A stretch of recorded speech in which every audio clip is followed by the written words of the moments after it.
Hello everyone and welcome back to the channel. My name is Gonzii and today we're going to be reacting to another Mr. Ballen video, this time called Special Forces Attacked by a Mysterious Creature. Yeah, guys, you know how much I love Mr. Ballen's content, so yeah man, let's go check this one out. Let's get it. After 3 years of intense military training, my boy was a Navy SEAL. Come on. My first SEAL team, which was SEAL Team 2 in Virginia. You are a rock star, my boy. My platoon, my drink water, by the way. Platoon. We had gone through all this additional training at the team to prepare for deployment. And here I was, 3 years to the day, almost exactly, from when I went to boot camp, getting ready to deploy as a Navy SEAL to Afghanistan. But none of that training would prepare me for how intense my first couple of weeks in Afghanistan would be. Damn. So the flight to Afghanistan is pretty routine until you enter Afghanistan airspace, when your pilots let you know, hey, you've entered Afghanistan airspace. They turn the lights to red in the inside of the plane, and they get ready to descend very rapidly into the base where we would be landing. You know, we can't afford to be in the air for any longer than we have to be because there's a risk of getting shot. So there's a super steep descent, and then they tell you to stay away from the windows, right? So you're avoiding the windows in case you get shot at. And I remember thinking like, wow, damn, that's wild. We're in a war zone. Like, we're nosediving into bases to avoid getting shot at. Like, it was intense, and I'm in my 20s. Like, it was just kind of cool. Then the ramp opened, the back of the plane opened, and we all got out, and we're inside of this very well fortified base. You know, we're safe in here. And immediately I was struck by the just stunning beauty of the landscape. And I remember looking out and all these snow-covered mountains. And I remember thinking, like, how is this a war zone? This is one of the most beautiful places I've ever seen. I don't think I really appreciated just how foreign of a place Afghanistan is relative to where I come from. We get out to our site, and that night they wanted to go, they being the team that we were relieving, they wanted us to go on an operation. We were going to be up in the mountains. And I remember distinctly them talking about the cave systems that were in these mountains. And I remember thinking like how creepy that was, that we would be up on these mountains walking around. It's so isolated, it's so foreign, and there could be I'm not built for that, you know. Caves. No way. Accidentally fall into one of their caves. Going to caves and that. Nah, war zones. Fuck that. I was that. talking about how creepy these caves were, and the interpreter was like, you know, what's really creepy is back in 2002, there was this fairly well documented case of another special operations unit, the Army Green Berets, coming in contact with a creature in a cave, and they actually got into a battle with it. Wow. They lost one of their soldiers to this creature. Hey, yo! And it was fairly well documented, but then it was quickly kind of silenced. I mean, certainly the story was interesting, but I didn't really believe it. Maybe it was some animal, maybe it was some person, whatever it was, there was some explanation to it. It wasn't until now that I actually started exploring different strange occurrences and strange events, and I looked and found some testimony from one of the soldiers that came forward anonymously, who was a part of this operation where they came in contact with this creature in Kandahar. And what struck me about his testimony is it sounds authentic. So what I'm going to do is I'm going to tell that soldier's story, and I'm going to tell the other kind of corroborating witness stories as well, to try to give you a picture of what happened in Kandahar in 2002.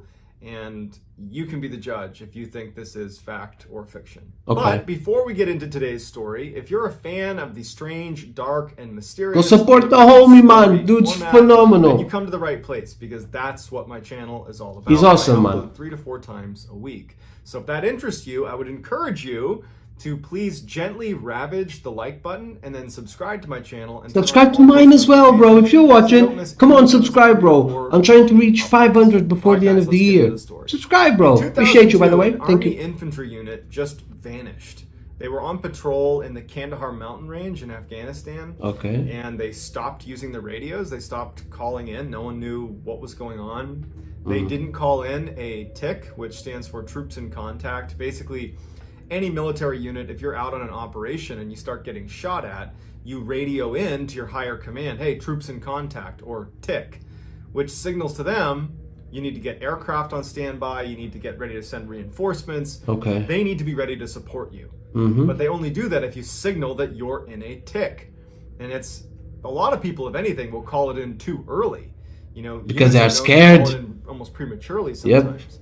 And so the idea that a unit would vanish without calling in a tick or any sort of communication about any gunfight or any ambush or anything, it's a little bit strange. And so they disappear. The Army decides that in order to find them, because this is obviously a really big deal, they would get their most elite unit, so the Army Green Berets, that's their very elite special forces. Okay. They would send them that's a out to thick find beard, this bro. missing unit. And so Got a one beard, soldier that bro. was a part of that elite special forces detachment, who just goes by Mr. K, Okay. he would come forward years later and tell the story of what happened once they were tasked with this mission. So they leave via helicopters and they fly out to the Kandahar mountain range, about 4 clicks, so 4 kilometers about, from where they believed was this infantry unit's last known location. And so they land and they start doing this fairly methodical search through the mountainside. They knew that they were in enemy territory, and at any time they could get into a gunfight, they could be ambushed. There's all these cave systems all over these mountains. And so I don't like caves, slow moving bro. to begin with. Plus, they're looking for this lost infantry unit. So it's just a very slow movement through the mountains.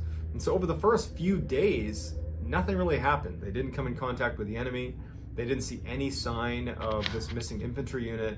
They just walked along the mountains carrying a bunch of gear, and that was it. At some point, they noticed a little bit farther ahead that there was this distinct pathway leading up the mountain and kind of around the corner.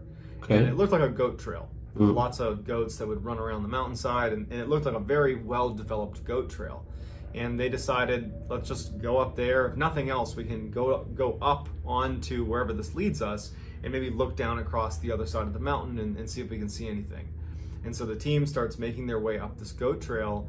And as soon as they start making their way up, they start noticing that there are little pieces of American military equipment on the ground. There are pieces of radios, like whip antennas and housing of the actual radio broken itself. stuff. Okay. They found military-style backpacks as well, and they started finding pieces of uniforms that belonged to the missing infantry unit. Damn. Based on the patches that were on these uniforms. So as they're walking up this trail of broken equipment and uniforms, they start seeing some bone on the ground. They didn't know if it was human bone or what. They start seeing broken bones scattered on their way up to this kind of plateau. And so now the Special Forces team, I mean, they're incredibly well trained. I mean, I'm not just being biased here. I mean, the Army Green Berets, the Army Special Forces, they're very similar to the Navy SEAL teams, which I was a part of. 2 different units, no doubt, but very much peers. And the level of training you get in handling situations like this one, now granted this one's pretty unique, you're so well trained that when things start getting dangerous, it's like your training just kicks in, and everybody's does. And so I would imagine that when they saw this, what they were thinking is this was an ambush. This infantry unit was an I would think that as ambush. well. We're probably coming up on the ambush site. And so they're Where they were in Afghanistan, like, that makes sense. Tactically up this mountain, and they're keeping their weapons pointed at the leading edge on their way up to the top of this mountain. They get to this plateau. It's like a flat section of the mountain, right? It's like a steep mountain, and there's like this little like shelf almost. And there's more equipment scattered and more bones scattered across it. And there's all these cave entrances right in front of them. It's as if they were intentionally placed so that they fed out onto this shelf. And so they start moving towards the mouth of the caves. And they realize, without even getting very close, that even though the mouth of these caves are pretty large and everybody could go into the cave, there is a steep drop-off. Like you'd walk in and then it just goes straight down. And someone kind of peered over the edge and couldn't see how far it went down. And they decided that it was just too dangerous to go in there because clearly something happened here where American lives were lost, you know, based on the tattered uniforms and equipment. And so let's just pull back and take up defensive positions looking at the entrance to all of these cave entrances. And so as leadership goes down kind of out of the fatal funnels, if you will, outside of these caves, Mr. K, who's the guy who's told us this whole story, he said he's looking at one of the entrances to the caves and he sees a flash of movement inside of the cave. And he like looks over at it. He doesn't have time to react to it or anything. And all of a sudden a spear comes flying out of the cave. This big, like massive lance comes flying out and it goes right through one of his teammates whose name was Dan. And so Dan's down. And so the whole team saw it. They didn't see who threw it, but they certainly saw the spear hit Dan. And so as they're like shocked and just keeping their weapon up, wondering what's going to happen, outruns this, by Mr. K's account, a 12 to 15 foot tall man with a red beard and red hair down past his shoulders, comes charging out, howling like a war cry. He's got animal skins for clothes. He just looks super dirty. And he runs over to Dan to pull the spear out and probably use it again. And the rest of the team at this point is broken out of their shock of what they're seeing, and they start engaging this giant. And the giant didn't really have a chance to fight back, and in 30 seconds the giant is down too. So Dan's down and the giant is down. And the whole team is like, what just happened? So after the dust had settled and all the shooting had stopped, they went to check on Dan, and Dan had passed away. And so rest in peace, bro. Back into higher headquarters, and they're trying to describe what happened. A very large, possibly human creature threw a projectile that hit Dan. And so they sent 2 helicopters out, one to retrieve Dan and the team, the other just to hoist up this very large human-like creature because they wanted to know what it was. And they struggled mightily to get the netting around this big creature. It ended up weighing over 1,100 pounds. Damn! It had 6 toes on each foot, and it had 6 fingers on each hand. They load it up, they string it onto this helo, and it takes off. And the team gets into the other helicopter, and they go back expecting to be debriefed as soon as they get back to base. The helicopter with the giant would fly to an airfield, and they would meet up with a crew of a C-130, which is another big military aircraft. The pilot of that craft would publicly say that he remembers seeing a 12 to 15 foot tall giant person with 6 fingers on each hand, 6 toes on each foot. And he would say that's what he saw, even though it was later redacted and made top secret. Mr. K and his team, they flew back to the base to be debriefed. And so they had to provide an after action report. It's something done in the military. You go out, you do any operation, you come back, and you write up what happened. And so Mr. K and his team decided to just be honest about what they saw. And so they described it again in detail. 6 fingers on each hand, 6 toes on each foot. Where do you even fit another finger? And, it's this horrible situation. And once they submitted it, their leadership said, you got to rewrite that. Like, we're not going to accept that. So Mr. K said they ultimately rewrote it, and it just sounded like a typical engagement in the mountains with the enemy. And it was made top secret. Classic. And they never saw it again. And that was it. Mr. K said that he and the rest of his team also had to sign non-disclosure agreements. Of course they had to. Talk about what they saw. And they never got any word about what actually happened. Like, what did they do with the body of the giant? And they just never got any clarity out of it. It was just basically made top secret, redacted, and they were told don't talk about it. So it would take until 2016 when Mr. K finally just said, you know what, screw it. I'm going to go public with what I saw because my friend died and they're acting like, this didn't happen, but it did happen. And so that's why we have this detailed report of this mission where they came in contact with the giant of Kandahar. I don't know how I feel about this story. Same, it's weird though. That if there was a place in the world that had the ability to mask or hide giants from being seen by the prying eyes of the human population, it would be Afghanistan. There were times when I was walking around out there that it felt like I was walking around on another planet. But either way, you do have one soldier who was killed by something out in the mountains of Kandahar, and his own Why would they lie though? Say, this is what happened, and you have multiple corroborating witness testimony, but a lot of it's been made top secret and redacted, and so we don't really know what happened. True. Or at least us commoners don't know what really happened. Fascinating. So I'd love to hear what you think happened, whether you think this totally happened and it's true, or if you think it was a hoax. There's always been reports of giants, and you have the exact opposite in the island of Flores, where you have tiny people, a subspecies of humans, they're like hobbit size, and that is now proven that existed. The other side of the spectrum, we never actually proven it, which is the giants.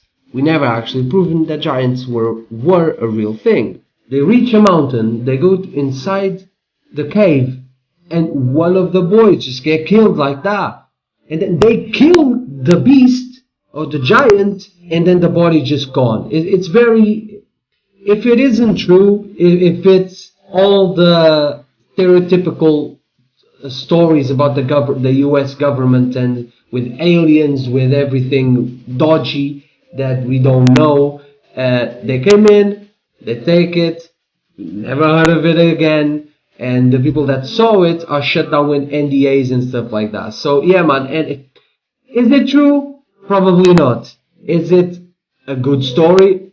Heck yeah, it is. It's a very six fingers, six toes, giant throwing spears, bro. Like, come on, man, that's fascinating stuff. Thank you so much for watching the video, man. Hope you guys enjoyed it as much as I did. Mr. Ballen is a goat. He's phenomenal what he does. If you like his content, go subscribe to his channel. Subscribe to mine as well, because I'm trying to reach 500 subscribers before the end of the year, so we can start doing some moolah with the channel. So yeah, man, before you go, don't forget how we end the videos here, man. Come on, keep God first as always. Drink water, go tell somebody you love them, and if you know what to do, man, like the video, subscribe to the channel. My name is Gonzii, and see you guys tomorrow. Goodbye.